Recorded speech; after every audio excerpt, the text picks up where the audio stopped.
All right, guys. Our next guest is a legend and icon of Australian and Kiwi combat sports. The man who's played punch face all over the world and will be taking Aleksei Oleinik this weekend at UFC's first trip ever to Russia. The Super Samoan himself, Mark Hunt. Welcome back to Submission Radio. How are you, man?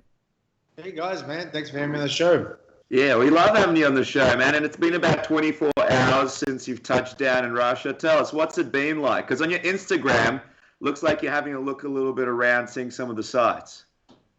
Yeah, it's not what I expected, but this place is great. Russia's amazing. Yeah, we've checked out a few places. I mean, and the guys went to Red Square. I'm going to do a lot more sightseeing. I've already sussed out, with the help of some friends, a gaming center, a gaming place and game.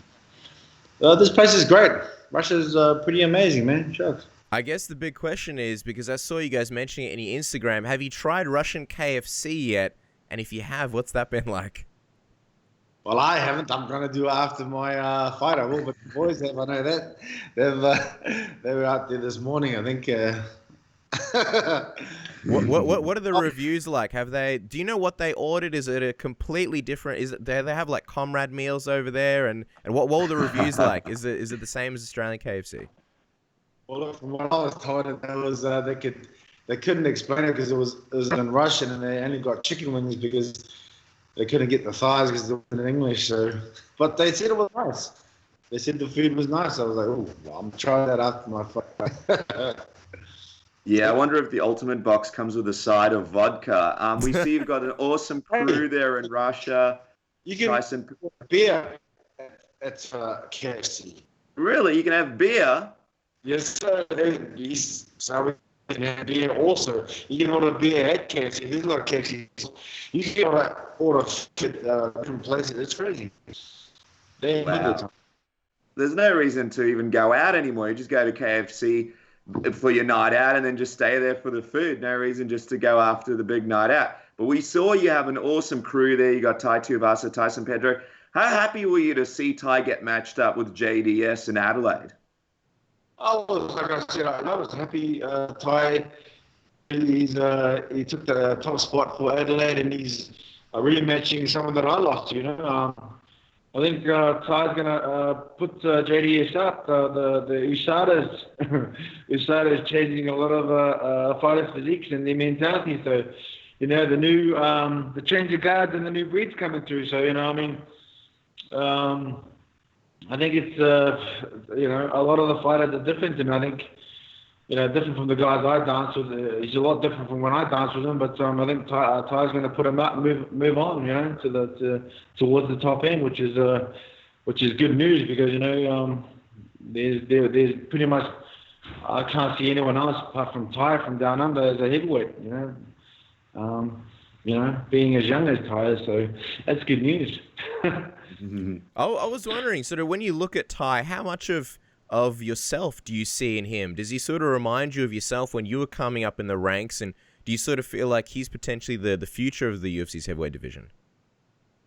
Well, down under, yeah, of course. I think he's a lot better than I am, especially with the evolution stage. Evolution says, especially with fighting, we learn a lot and move on. And I think, like I said, we've been together for a while now. Me and Ty, Summer and Jamie introduced me to Ty along 4 years ago or something, and we've been training together since. And everything a lot of stuff he's learned from me, especially.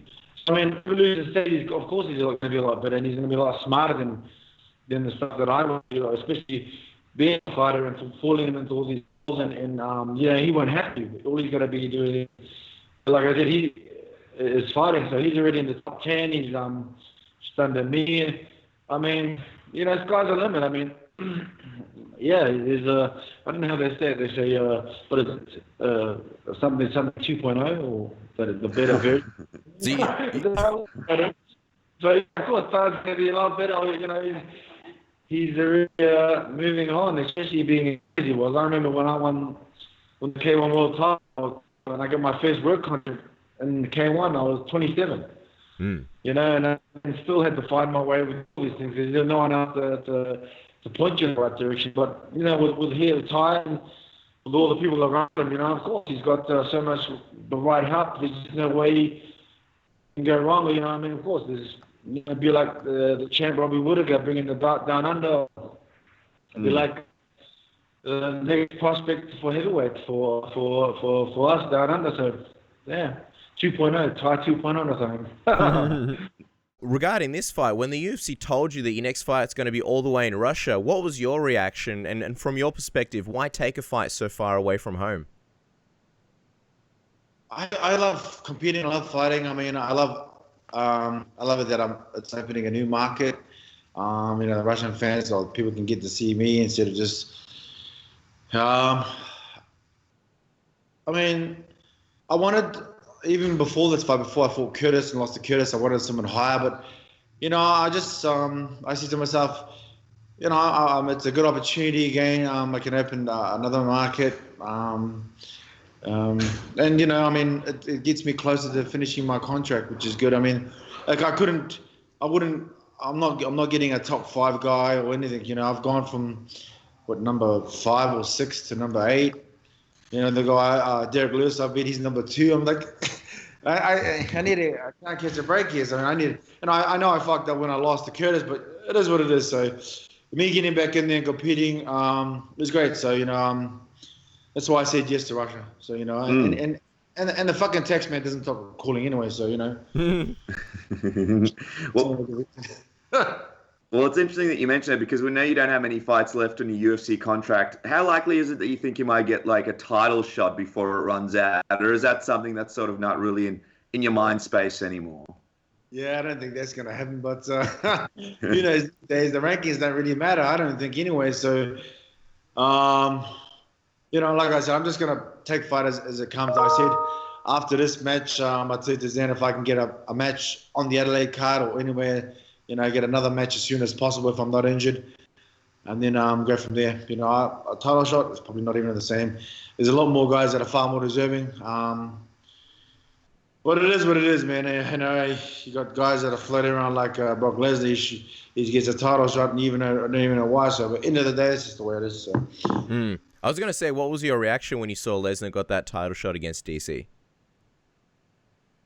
Well, why do we have rankings for? And it is what it is, man. It's not my call. It's just the way it is. It's not too much. I think it's shit though, but I mean, you fought Lesnar when he was involved in some controversy. Are you giving him much of a chance against DC here, or do you believe DC wins that one? How does that work? The motherfucker's a cheater. How is that controversy? Fucking little cunt's fucking cheating using steroids. How is that no talking about it's a little bit of controversy? The fucking guy is cheating. Fucking. We're trying to be nice here. We don't want to. We don't want to. We don't want to get into it too much, but just so people know that they did know there was some controversy around that whole fight. Do you think there's going to be controversy around the DC one, or? They try and hurt me, and you say, "Oh, we're going to be nice here." Fuck that cheater, man. How are you going to be nice to the guys that are taking shortcuts, man? Don't give them that. Why would you want to give them that sort of that shit? Fuck, they don't deserve it. All these guys are just shortcut takers, and to me, that's all they'll ever be.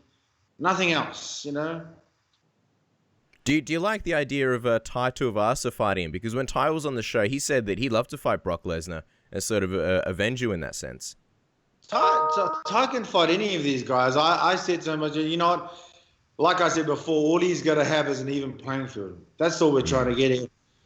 What I'm saying, and if he fights them, he's got to make sure that all these guys it's on an even playing field, not a disadvantage, because these motherfuckers are cheating, flat out. Don't be nice about that. They're breaking the law, breaking the rules. Fuck them.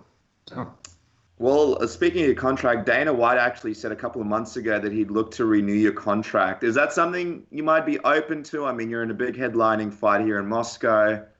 How do you feel about possibly fighting on for the UFC?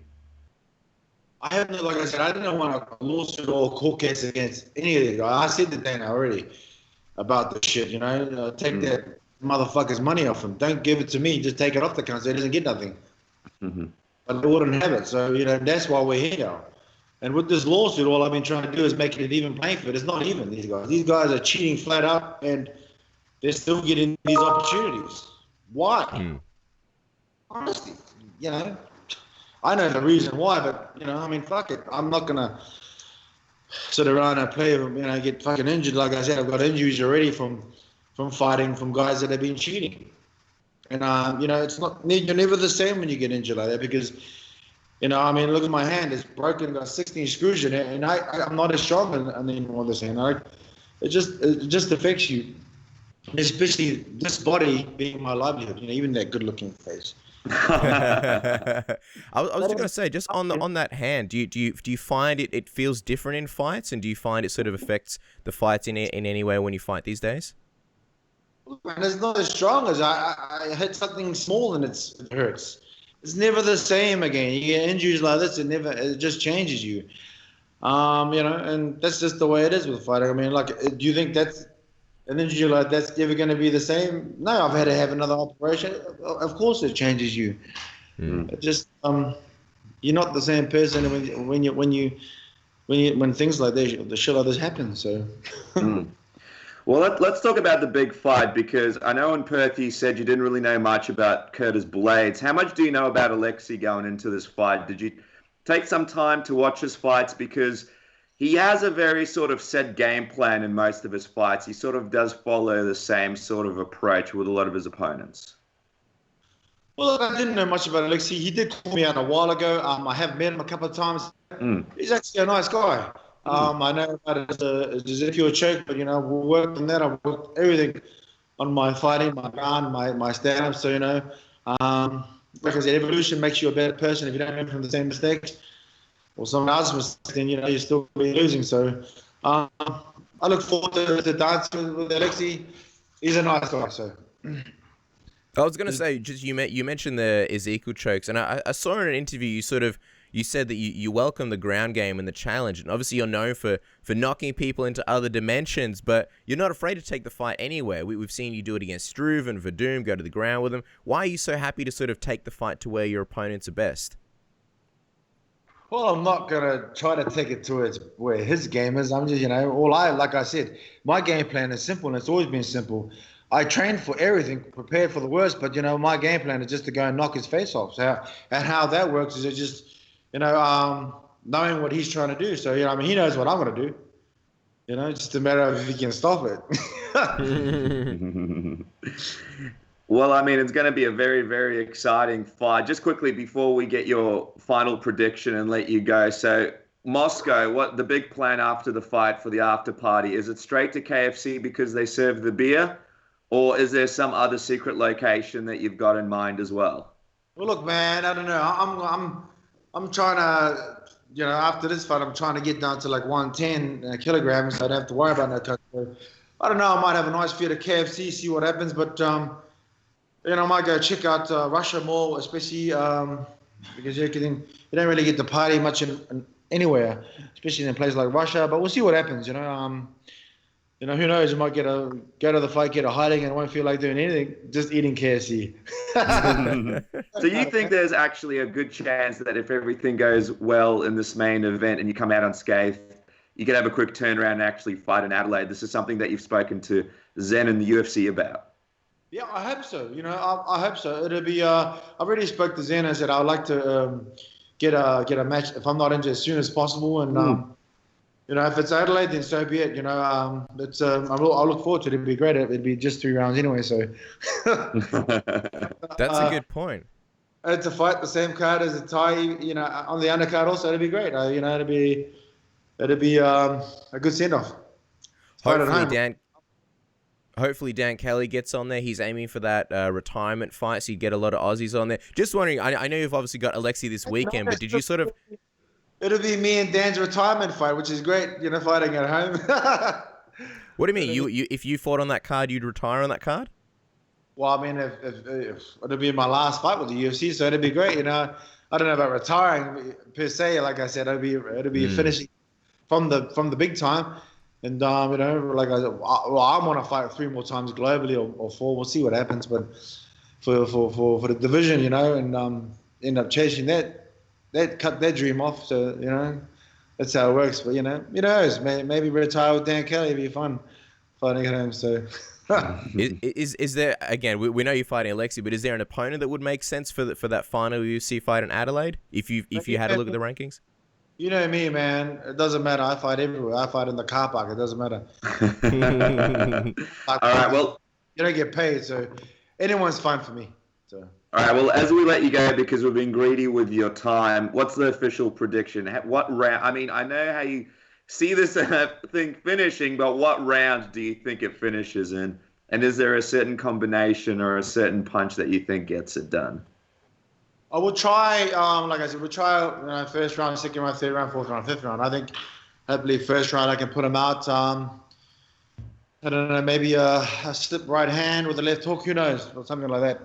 I think Aleksei likes to come forward a lot, and we'll catch him or something like that. We'll try, anyway. Well, I'll try. Well, there you go. Yeah, of course. Well, there you go, guys. We'll be watching. It's you versus Aleksei Oleinik at UFC Fight Night 136, the UFC debut in Russia.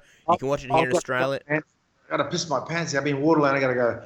Anyway, piss my pants. I'll chat to you later, eh? See ya. Thank you so much, Mark. This Sunday, UFC Fight Pass. Thanks. Appreciate your time, Mark.